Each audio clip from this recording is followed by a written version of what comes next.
بسم اللہ الرحمن الرحیم۔ باب 6، چلو بھر کر دونوں ہاتھوں سے منہ دھونا۔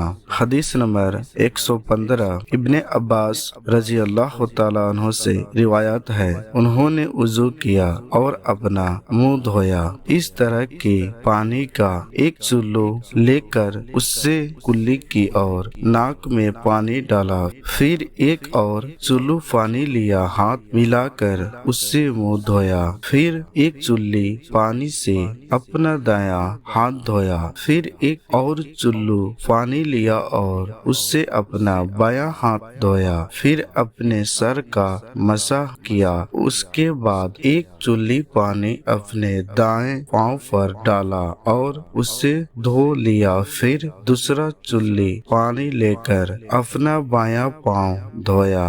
اس کے بعد کہنے لگے کہ میں رسول اللہ صلی اللہ علیہ وسلم کو اسی طرح وضو کرتے ہوئے دیکھا ہے۔ فائدے: مطلب یہ ہے کہ وضو کے لیے دونوں ہاتھوں سے چلو بھرنا ضروری نہیں، نیز ان روایتوں کے ضعیف ہونے کی طرف اشارہ ہے جن میں ہی ایک رسول اللہ صلی اللہ علیہ وسلم ایک ہی ہاتھ سے اپنے چہرے کو دھوتے تھے۔ اس سے یہ بھی معلوم ہوا کہ ایک چلی لے کر ہاتھے سے کلی کی جائے اور ہاتھے سے ناک صاف کرے۔ حدیث نمبر 115، صحیح بخاری۔ السلام علیکم ورحمۃ اللہ وبرکاتہ۔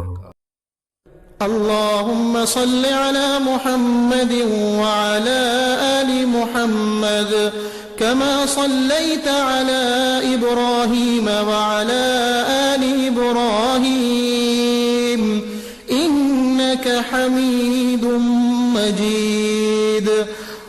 اللهم بارك على محمد وعلى آل محمد كما باركت على إبراهيم وعلى